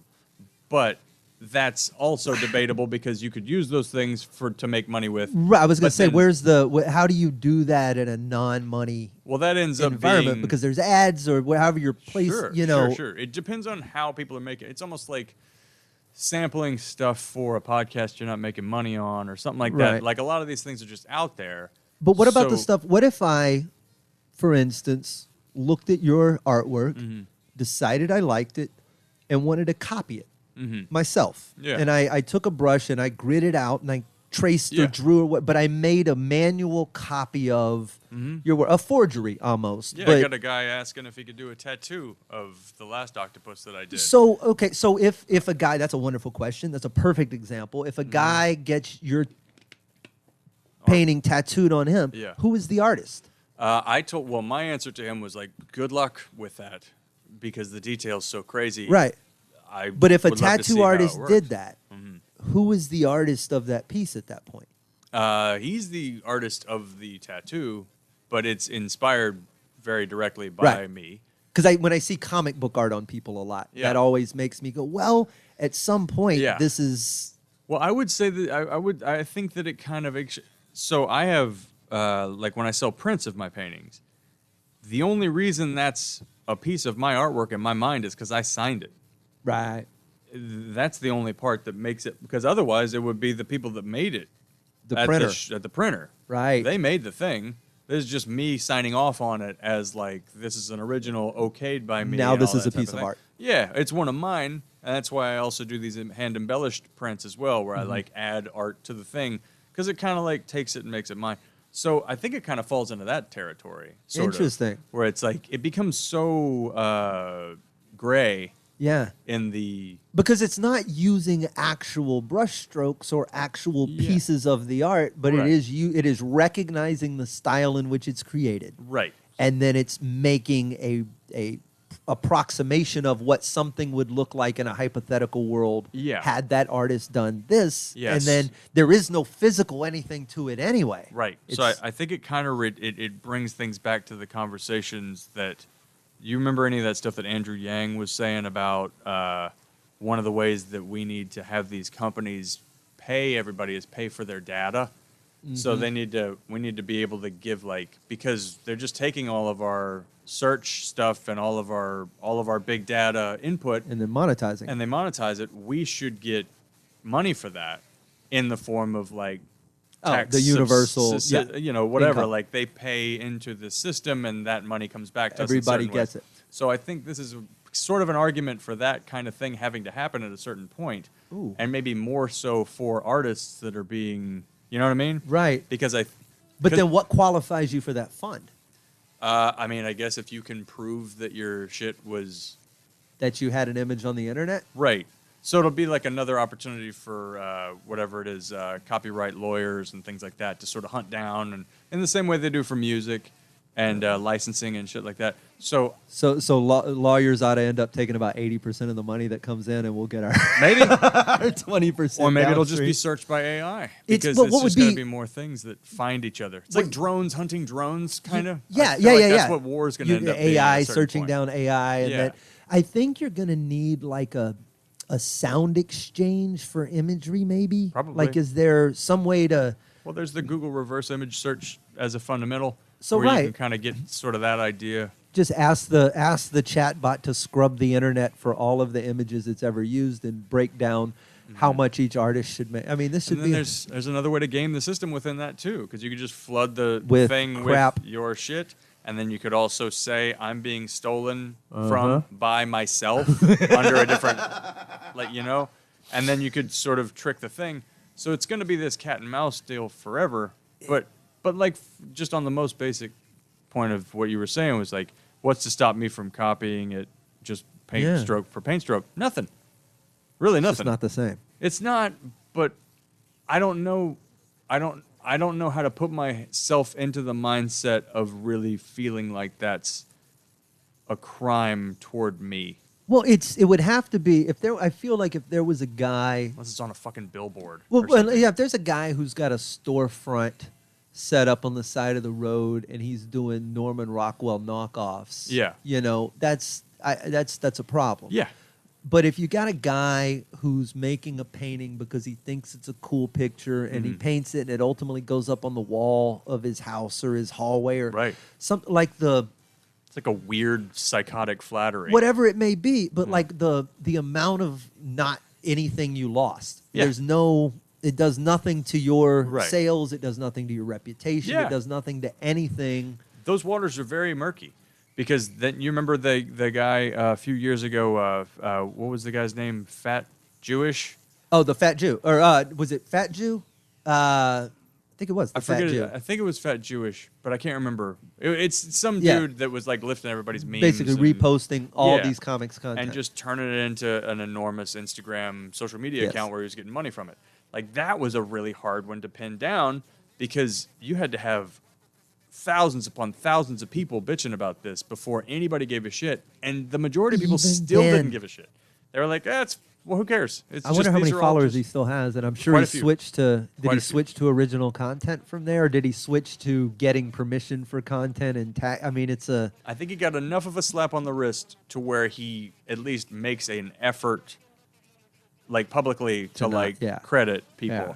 But I don't understand the swell of pressure that Well- came on for that. And there's other ones like that too. There's plenty. This is just one you heard. Well, you're of. going to have, and that's what I guess. That's why I asked the questions, right? Yeah. Because if you go to Twitter right now, Mm-hmm. and I have culled my Twitter feed to almost nothing but positive people, but there's retweets and stuff gets in. right. The amount of lists of here's the top 7 things you can do to X, Yeah. right? That are written by AI, because you can go right into chat. Oh, sure. And you can go give me 20 tweets about stoicism for the artist, and that I can post over the next month, and it'll spit out 20 tweets that incorporate the letters of Seneca and Oh, Marcus Aurelius and taking into account art. And then you'll have, and you could post that list just like these guys could and put the same thing on the end, which is what they do, which is, if you enjoyed these tips, make sure to check out my book or my so-and-so. Yeah. It's a fascinating way to put yourself out there, but you're also not creating anything. I struggle with the if I'm going to put something out there and ask you to come pay attention to me, that thing I put out there should be original in mine. Yes. And that kind of brings it back to, maybe we didn't touch on this, but it always ends up going that way as far as like, what is art? Sort of. You know, that kind of ends up being like the crux of this thing. It's like, what's the difference between this thing that create written works or physical artwork or whatever? Well, I think that the thing that does, like, and we kind of did get the convergent and divergent, the thing that takes the stuff and puts them together to make a real new thing. Yeah. With intent. Yeah. I think is the artist. And I think using a tool to do it, you still, maybe it is more than just putting the two things together, because there's an actual act of creation that happens that I cannot find in getting a list from chat. The inputs you put in there don't equate to art to me, and I don't know what that line is, because somewhere it does. Yeah, well, as far as my response to all this is always, I don't. Like, you could write a book, and that thing could write a book. The only reason I want to read your book is because I want to hear what it's like to be you. Like, to me, art is... But assume it's fiction. Let's go to fiction. Yeah. So call it a fiction book. I don't mean it like that. No, but I'm saying, Okay. in that instance, right, if it's not a memoir and it's not you trying to understand me. Yeah. You're reading a fantasy novel, Yes. for instance. What is if I went in and I chose a bunch of characters, and I chose a basic conflict, and I chose plot points for... I knew what the story was. Yeah. But I didn't know how to write the story. But if I took that story and got as deep as I could with it and all the details I could, and I fed that in and said, write me this book, it would do that. Sure. Which is real weird. How much of that do I have to do for it to be my book versus the machine? Well, I think that's where it gets complicated, because the only analogy to, because I don't know. Is there honestly, a line of demarcation? I don't know either. I view artwork, and this is kind of a tangential thing. So I view artwork as the celebration of people, of being a human, of what it is like to be a human. Expressing an experience. A human experience. Right. Specifically. I think that if a machine or artificial intelligence can create on its own, that is something interesting and unique, but I don't view that as the same category of art as anything created by human beings. But the inputs are human. Sure, but you're still doing like the art part. Right, and the art part is the choosing, kind of. It's the decisions and the curation, right? So that's where I feel like it'll be more valuable to be a person who knows how to ask the right questions in the future than it will be to be a person who's good at coming up with answers. Because your questions are actually better suited to deal with this new tool, because it can answer your questions, but it's not as good at... It can't read your mind, actually. Right. So it can't help you, like, think, but it can help you it can help you connect the dots. But you're still making the dots and where you want them to be. So it's still following you. It's still a vacuum at the end of the day. You're still driving the car, right? Like it's still a thing that like is there to try to help. I'm obsessed. And that's where it gets weird, because even this, right? So this is the way that it immediately snapped to this experience that I had, which was doing voiceovers for video games. So I did a couple of voices on Red Dead Redemption 2. And when I was doing that, I got to see how it all worked, because I went in there, I did like 4 different voices as like some random NPC type people, and then like a weird sniper guy, and then I drowned my wife in a horse trough. Oh, that's got to feel good. Weird stuff. It was cool. They put like a helmet on me and a camera on your face so they can track the motions and shit. You were all emotionally into it. Yeah, it's exciting. And they were like, no script, just go crazy. I was like, you fucking stupid bitch. Like, I just, it was crazy. Somebody very specific in mind? I was like, take that, Ashley. No, it was like, but just right in that place. Yeah. But reading the script, like when you do the NPC thing, right? You have to be like, the script is, hey, how are you today? Hey, how you doing today? Whoa, hey, how are you? Like, you have to have... all those different... It's written like a tree. All the different reactions are written like a tree. So it's just like, you can react this way if this happens, this way if this happens. So there'll be like fucking 16 ways that you have to say, hey, how you doing? And then 16 different ways of like, hey, go easy. And you have to keep doing it, right? So this is now what Rockstar Games would be doing. So their tree has way more like fragmented little branches because they're just going for real. So you got to go back to like 4 or 5 years ago. Before that, there was probably 8 branches. Right. And before. So it just keeps networking out to where it... And I've spoken to people who write on video games about this and checked my assumptions with theirs. It's like, yeah, it just keeps getting more detailed. So they just keep going. So I was like, so what is the difference between me playing Grand Theft Auto? And this is also why I believe that the reality we exist in is a video game that we forgot we were playing because it's so real. Like, because what's the difference between me interacting with a person in that tree of responses, right? At a certain point, in like 5 or 10 years, if you're playing some game and it's fully immersive and you're completely like, you feel the haptics of everything, and you can walk up to any random person on the street and be like, why didn't you love me? And they can turn around and be like, we just weren't compatible. Jesus, because it's all in the tree. It's just in the tree. And she looks, you know, so it's like, at what point is that not life? You know what I mean? That is like an experience. Does Laplace's demon come into play? I'm not familiar with that. So the old thought experiment of, and I'll fuck this up, but it was I think it was the scientist's name was Laplace, that if you knew, it's the thought experiment, if you knew the position of every particle in the universe, could you not predict any event in the future? You know, it's a predictive model. Right. And Laplace's demon is that I think this was before they knew what quantum physics really was. There was just always this thing that made the system unpredictable. And as you get down to quantum level, you realize that it's quantum physics is the unpredictable nature, and like trying to Heisenberg understand and all waves in the ocean. Right. So if you understood all of dynamics. that and all of the particle physics and everything else, theoretically you could understand, you could extrapolate what would happen in 1,000 years. Yeah. Right. But so does that exist in the digital world? Because we know in the real world, probably everything is unpredictable after a certain point. Only because we can't do the processing. But at a certain level, you can get. It's not even about the processing. It's about the fact that when you get down to, it's all probability on the quantum level. There is no definite that this is going to happen. You cannot say the same way you can with a proton or I don't know. Well, I mean, I don't know. That's where it gets really fucking weird, because you're like, is it?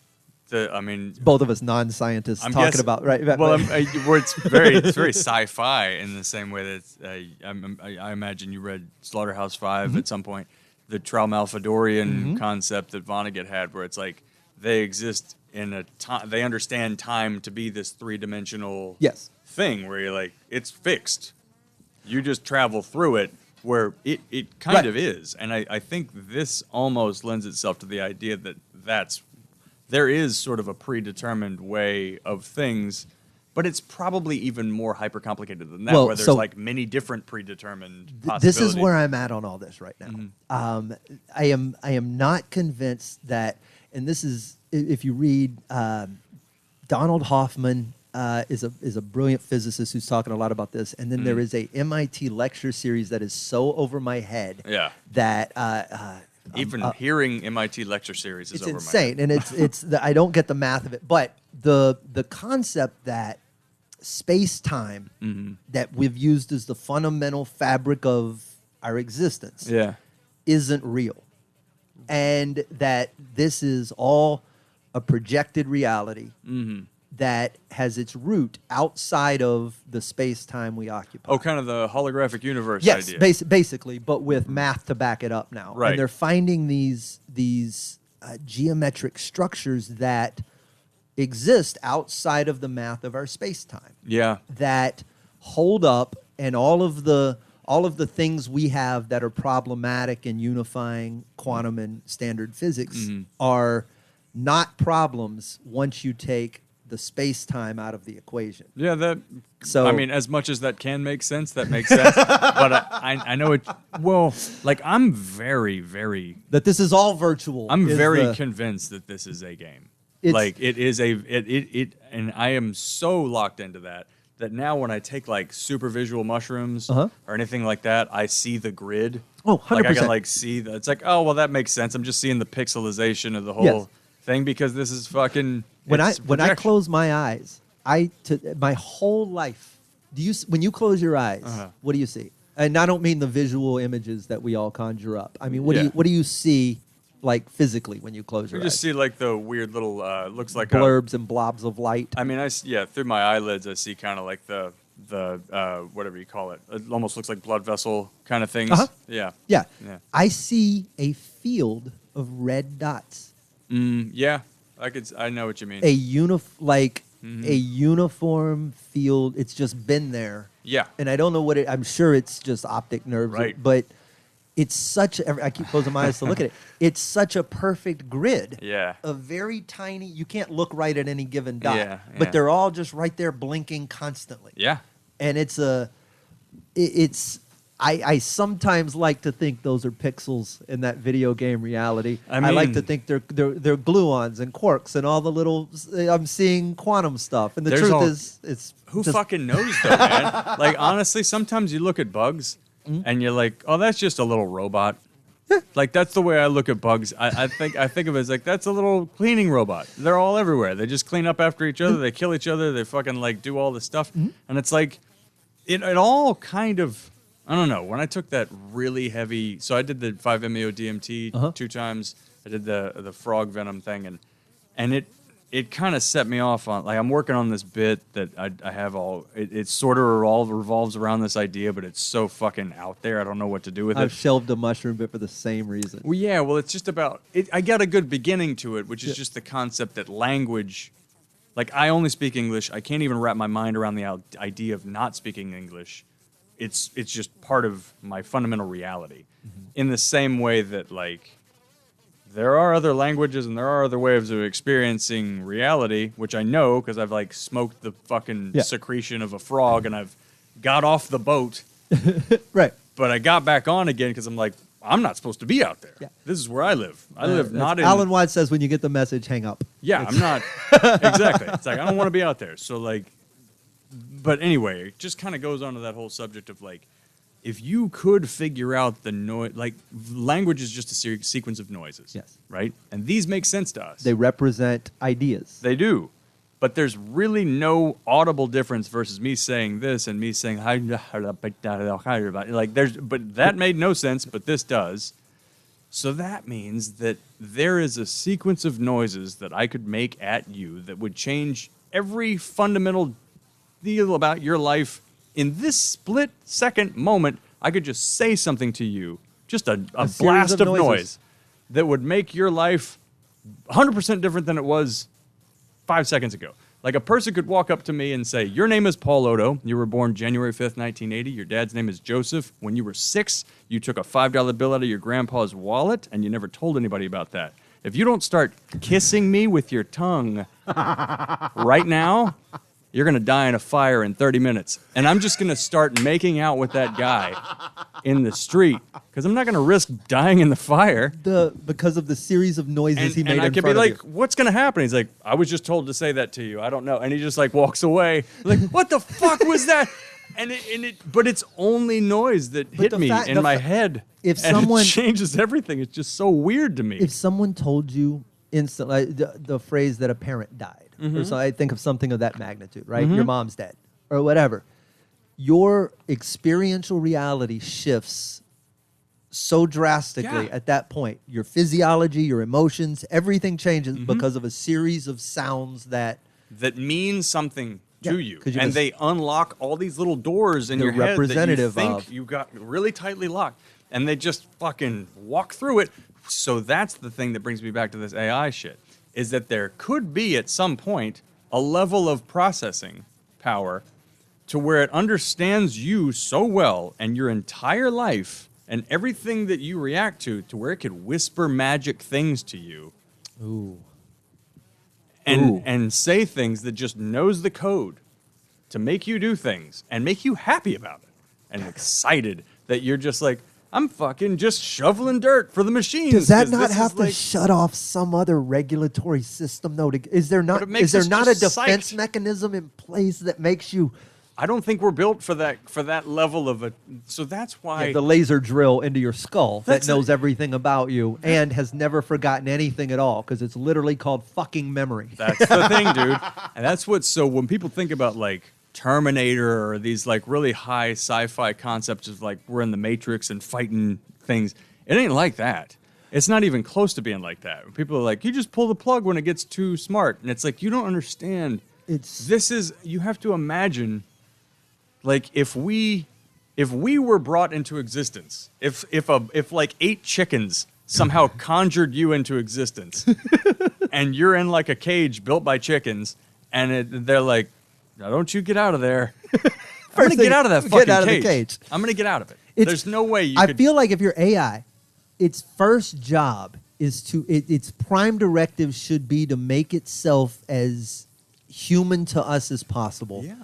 In a way that we are the preservationists of it.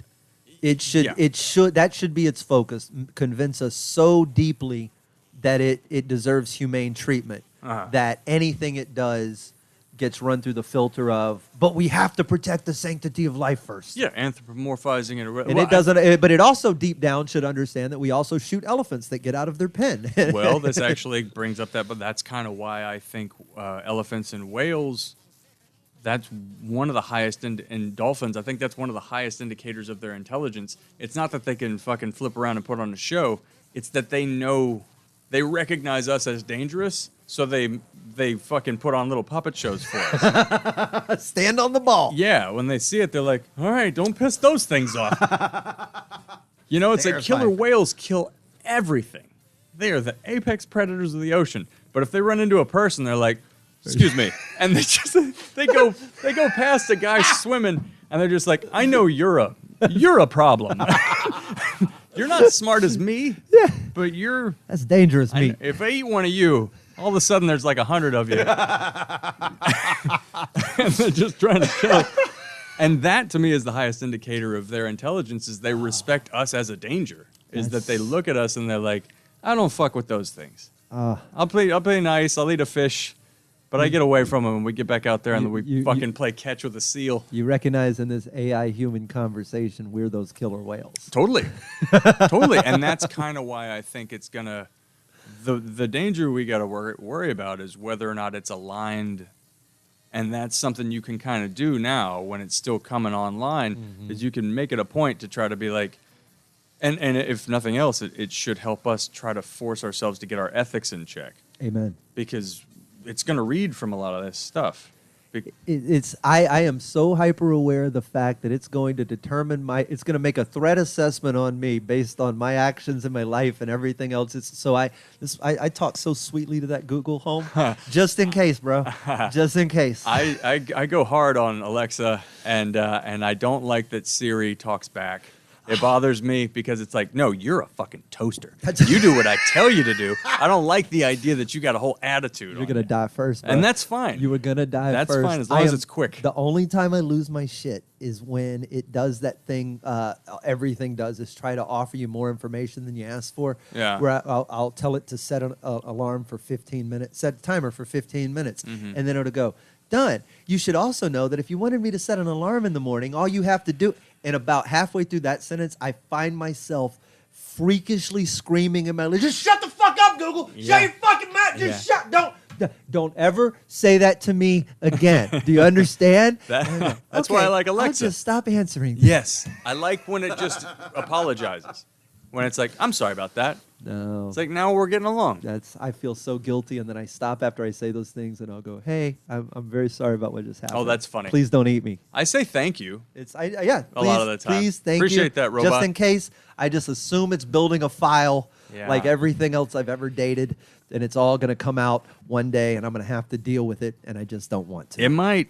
The way I always joke about it is like, you better, because anybody who's getting Luddite about any of this stuff and just like Amish hanging their fucking chairs on the wall, they're like, I'm not going past this point. It's like, you got to, because it's either going to do two things. It's either going to solve all of like our annoyances and make life very, very abundant and cooler than it's ever been. Or it's going to solve 100% of our problems by making us not around anymore. It's just cure cancer. Okay, no more people. Yeah. It's a real simple solution. Dude, even if it wants to get like fun about it, it doesn't have to like develop nanobots to come eat us. They could just cut the power and we'll destroy ourselves. I mean, we saw what happened in the freeze here for it won't take long. So I'm hoping really hard that it works well. It's gonna because it's the only bet you got. We're gonna all end up on an AI's Big Brother channel. We're gonna be reality TV for the AI. We might already be. And then food. Paul Oddo, my guest. Dude, we we should do these conversations as often as we can. I'm happy. And that was also sort of the initiation in my mind of just like, I just haven't sat down and talked with you in a bit. So if we're going to talk, we might as well do it. We've been so long overdue. Yeah. What, anything else before we get out of here? Headline in the... You're at the riot. At the riot on the 29th. Oh, perfect. That's so next weekend. That's this weekend, depending on when you're listening. I'm working on a big, my new stuff that's all like, this is just going to be a lot of new coming out from everywhere. I don't know how to connect a lot of stuff, so it's going to be very experimental. Show up and see what happens. Listen to me. If you guys know, if you've come to see me at the Improv when I do these shows, there is something so beautiful about watching a comic take an hour or something on stage and not really know how it all connects and not know how it all goes together. Know there's a lot of funny stuff in there, but watching that process, I encourage anyone to make it out there. Those connections will be fun to make, and also just knowing that that's what it is. It's always, like you said, it's fun. Takes the pressure off, and they get to be part of something that's not necessarily that theater room rock. Right. You're watching something in process. Yeah, I'm trying to do at least one thing like this a month. It's healthy. And you and I are still trying to figure out how to work out like a couple of shows where we go back to back. We need to go do both of our shows back to back, and I whatever. There's so many things we need to figure out. Yeah, well, we can pick it up on the next one. Yeah, but I'm excited to. I'm head down. It's the book and the show. Cool. I think this new. I worked out. I took 40 minutes of stuff that I got from the hour I did before I left for Canada. And I whittled that 40 down or up to about another hour and then back down to a 40-minute or so. Because I was doing like 20 shows in 2 weeks. So it was like that constant iteration. Yeah. And what I came out of it with is there's like 5 or 6 like the set pieces. Yeah. Like, oh, shit, okay, I didn't know what I was doing. But now I put the fence posts in and I can see a perimeter. And it feels like a show. Yeah. And I worked a little bit more of it out. And this podcast, that's why I encourage you to think more about any sort of podcast you're doing. Right now, it may not be the best time if you're already like, I got too many things. But as a place to work out new ideas without having feedback. Just like, I just need to say it like this. That's what I've loved about the times that I have done it. It brings me weird anxiety trying to get it out. Take all of the weight of it off. Look at it solely as a writer's room. With this show in particular, it was like, I'm going to let you watch me write. Yeah. This is not for you. I don't care about you watching it. If you want it and you want to see it and you enjoy it, yay. Yeah. Welcome all. Doors open. But I am not screaming from the street corners, come see this, because it's a process. And when I took all that weight off, this has to be a successful show. This has to get X amount of listeners. This has to get X amount of feedback. It has to be all these things.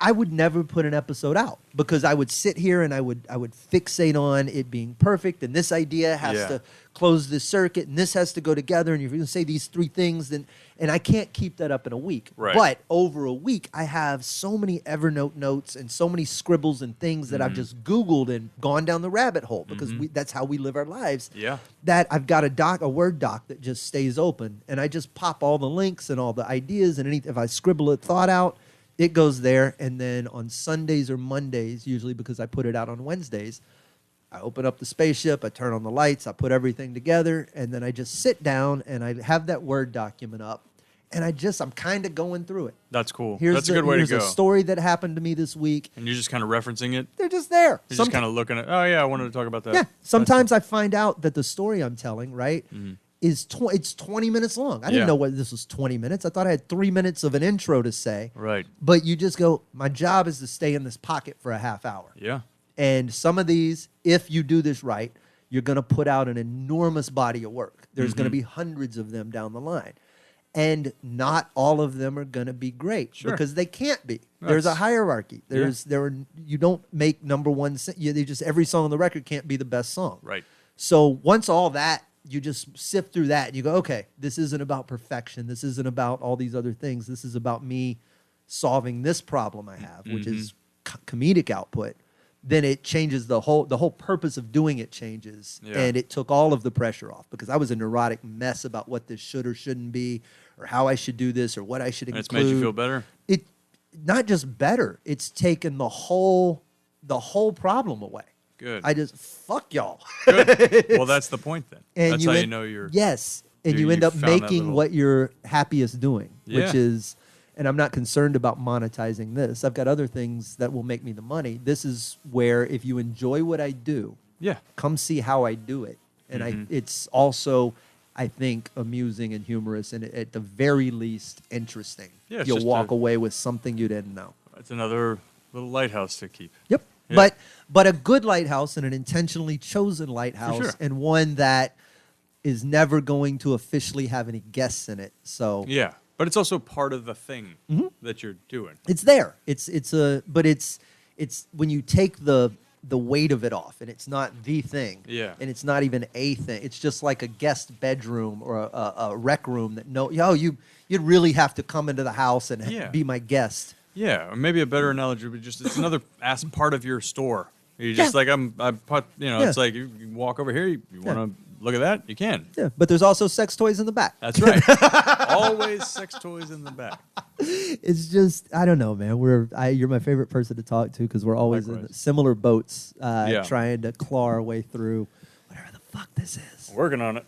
Well, we'll do it again, I hope. PaulOddo.com. Oddo on all the social media stuff. Yeah, EAUXDDEA. Fucking PaulOddo.com's the easiest way to do it. My friend, fellow artist, fellow comic. We'll do it again.